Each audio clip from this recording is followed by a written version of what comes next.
এবার খাবারটা আমরা কখন খাবো? খাবারটা আমরা কখন খাবো? রাত্রে কে কখন খায়? 9টা, 10টা, 11টা, 12টা? কে এমন আছে যে খাবার খায় 9টা, 10টা, 11টা, 12টা? কখন খাও? 10টা, 9টা, তুমি 11টা, তুমি 10, তোমরা তুমি 7:30টা। হ্যালো হ্যালো হ্যালো হ্যালো, মামুনি তো 7:30টায় খায়, আমি তো 6টার মধ্যে খাবার খাই। ওরে বাবা রে, তুমি তোমরা 7টা।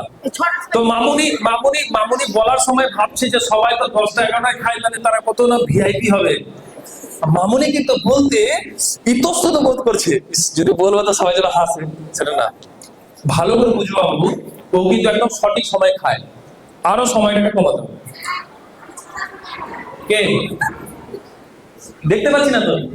ও তুমি 6টায়, ভালো জিনিস। আমি আমি আমি যেমন বলেছিলাম যে আমি কিন্তু না জিমে যাই না দৌড়াই, আমি কিন্তু কি বলেছিলাম, আমি করি সন্ধে 6টার মধ্যে কিন্তু খাবার খাই। সন্ধে 6টার মধ্যে কিন্তু আমি খাবার খাই। খাবার খেয়ে আধা ঘন্টা রেস্ট নেওয়ার পর আমি কিন্তু 10 থেকে 15 মিনিট হাঁটি। বুঝে গেছে? 10-15 মিনিট আমি কিন্তু হাঁটি। খাবার খেয়ে অবশ্যই কিন্তু আধা ঘন্টা পর বা 20 মিনিট পর 10 থেকে 15 মিনিট হাঁটবা। বলা হচ্ছে যে সকালের হাঁটা থেকে সন্ধ্যায় হাঁটাটা সবচেয়ে বেশি গুরুত্বপূর্ণ। অনেকজন কি করে, সকালবেলা মর্নিং ওয়াক করেন, তাই না? মর্নিং ওয়াক করে আর রাত্রের বেলা খাবার খায় আর ফট করে বিছানা চলে যায় ঘুমাতে, তাই কি না? করবা না। সকালে হাঁটবা না, হেঁটো না, কোনো দরকার নেই, কিন্তু সন্ধ্যায় কিন্তু খাবার খেয়ে কিন্তু অবশ্যই হাঁটবা। এতে কি হবে, খাবার আরো তাড়াতাড়ি কিন্তু কিন্তু হজম হবে। মামুনি 11টা বলছি, আমাদের যে প্যানক্রিয়াস আছে না, যে পড়েছো না অগ্নাশয়, অগ্নাশয়, তোমরা এতদিন হয়তো জানতে যে পেট আমাদের খাবারকে হজম করে, তাই না? মানে স্টমাক খাবারকে হজম করে। আবার এরকম হয় যে হ্যাঁ। খাবারটা খাওয়ার পরে বা হয়তো 40 মিনিট পর জলটা খেলাম, তারপরে হয়তো ভাবলাম যে একটু হেঁটে আসি, তার সত্ত্বেও অনেকজন পেট ব্যথা করে, মানে পেট ব্যথা চালু যায়। মানে খাবার খাওয়ার পর পরে পেট ব্যথা চালু হয়, মানে ভাবলাম যে একটু হেঁটে আসি, তারপরে পেট ব্যথা চালু যায় অনেকজন। হেঁটে আসার পরে। ঠিক আছে, বলছি আমি ধীরে ধীরে। এবার কি হচ্ছে, ওই মামুনি ইধার শুনো ভাই, তো কি হচ্ছে যে আমাদের যে অগ্নাশয় আছে না, মামুনি একটা প্রশ্ন আছে, এটার অ্যান্সারটা দিচ্ছি আমি একটু পরে। তো আমাদের যে অগ্নাশয়, ও রাত্রি কিন্তু 8টায় ঘুমিয়ে যায়। অগ্নাশয়, অগ্নাশয়, বুঝেছো? যে যাদের সুগার হয় না, ইনসুলিন উৎপন্ন হচ্ছে না, ওষুধ খেতে হচ্ছে, ও কিন্তু ইনসুলিন যে হরমোনটা সেটা কিন্তু রিলিজ করে। ও রাত্রি 8টায় ঘুমিয়ে যায় আর সকাল 8টার সময় ঘুম থেকে উঠে। বুঝা গেছে? আমাদের যে স্টমা আছে, আমাদের পেট, আমাদের কিন্তু হজম করে কত, 70 থেকে 80% খাবারকে কিন্তু হজম করতে পারে।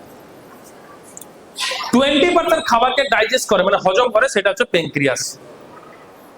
স্যার আমি তো খেলাম, স্যার আমার তো রাত্রি 11টায় খাই, স্যার আমার তো কিছু হচ্ছে না। স্যার হবে হবে, আরো 10 বছর পরে হবে, কিন্তু হবে। ক্ষতিটা কি হবে সেটা ভালো শুনছো। অনেক সময় কি হচ্ছে, আমাদের পাড়াতে ম্যাডাম আমার বাবার থেকে 10 বছরের ছোট, অতিরিক্ত অ্যাসিডিটি হয়েছে, ব্রেন স্ট্রোক কিন্তু মারা গেল। খাবারের টাইম টেবিল একদম ঠিক ছিল না। আমার বাবা 7টার ভেতরে খায়, আমি 6টার ভেতরে খাই। ঠিক আছে? অ্যাসিডিটি কি জিনিস আমি কিন্তু এখন বুঝতেই পারি না। আগে আমি প্রচুর অ্যাসিডিটিতে ভুগেছি। তো আমি যখন 6টার সময় খাবার খাবো, যে কোনো খাবারকে হজম হতে, মানে বাড়িতে যেটা ভাত বা রুটি তুমি যেটাই খাবা সেটা হজম হতে 6 ঘন্টা সময় লাগে। তো সন্ধ্যায় 6টা খেলা, তো রাত্রি 12টার মধ্যে খাবারটা হজম হলো। আমাদের এই হার্টের কাজ, এই যে হার্ট আছে না, আমাদের হৃদয় ধকধক করে, তো ধকধক করে। তো এই ধকধকের যে কাজটা, ও কিন্তু কাজ করে। বলছে স্যার ও তো সবসময় কাজ করে। হ্যাঁ বাবু, সবসময় কাজ করে। যেমন আমরা ঘুমাই তো আমাদের শরীরটা ভালো লাগে, সেরকম ভাবে ও সকাল থেকে একদম রাত্রি দুপুর, মানে রাত্রি মধ্যরাত্রি একদম 2টা পর্যন্ত ও কিন্তু আমাদের কাজ করেছে, এবং ও নিজের জন্য কাজ করে। রাত্রি 2টো থেকে 4টা পর্যন্ত, বা অনেক সময় অ্যাটাক দেখছিল ওর হার্ট অ্যাটাক হচ্ছে, তো ভোরের দিকে হয় কি হয় না, শোনো ভোরের দিকে হয়, তখন হার্ট কিন্তু কি করে, কাজ করে, সেই দ্রুত আকারে কিন্তু কাজ করে। ওর কাজের টাইম হচ্ছে 2টো বা 2:30, 4টা বা 4:30 পর্যন্ত কিন্তু ও কাজ করে। বুঝা গেছে? তো খাবার যদি তুমি রাত্রি 10টায় খাও, তো সেই খাবার হজম হতে কতক্ষণ সময় লাগলো? ভোর 4টার সময়, ভোর 4টা। ঠিক কোনো কারণে সে খাবারটা হজম হয়নি, অ্যাসিডিটি হয়ে গেছে এবং হার্ট কাজ করছে এবং অ্যাসিডিটিও ফার্ম করেছে, তুমি উপরে চলে যাবে না? চলে যাবে না? চলে যাবে না? চলে যাবে না? আজকে কেন মারা যাচ্ছে লোক? আজকে যে মারা যাচ্ছে, কেন মারা যাচ্ছে বোঝা যাচ্ছে? তাহলে সন্ধ্যে 6টা, এক তো আমরা ভেজাল জিনিস খাচ্ছি, কেমিক্যাল জিনিস খাচ্ছি, আর সে খাচ্ছি আবার রাত্রেবেলা। বুঝা গেছে? তো মামুনি, সন্ধ্যে 6টা, তোমাদের স্টুডেন্ট লাইফ আছো 7টার ভিতরে খেয়ে নিবা। স্টুডেন্ট জন্য 7টা, যখন তোমরা কলেজে যাবা করে নেবা কখন? সন্ধ্যে 6টা। তো প্রত্যেক দিন অ্যাকচুয়ালি কি হচ্ছে যে অনেকজন রোজাও করো, কেউ উপবাসও করো, সবই আছে। তো এটা একটা বড় উপবাস বা এটা একটা বড় রোজা। বুঝা গেছে? সন্ধ্যে 6টায় খাবার খাবা, আবার সকাল 7টা 8টায় আবার খাবার খেয়ে নিবা। ঠিক আছে? দুপুর বেলা আবার সন্ধ্যাবেলা খাবার খাবা। ঠিক আছে?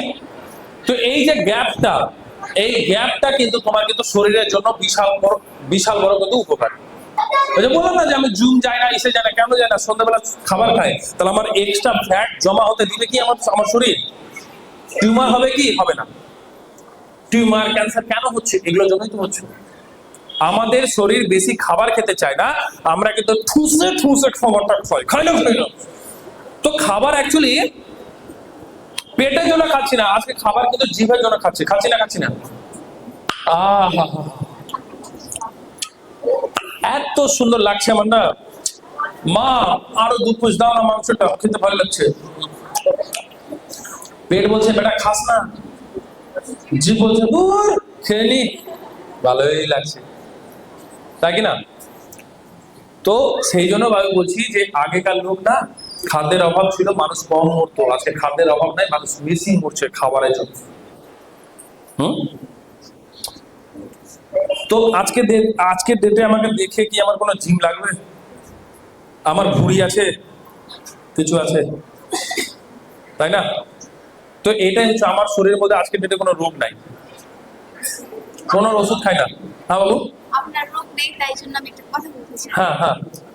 মানে আমার মা, তার কোনো মানে অসুখ নেই, হ্যাঁ, তারপরেও মানে সমস্যা হয় কি, মাঝে মাঝে হয়তো এই আঙুলগুলো একটু ফুলে যায়, মানে এই আঙুলটা এমন হয় যে এইভাবে মানে এতটুকু মুহূর্ত নেই যে হালকা ভাবে নড়িয়ে, যদি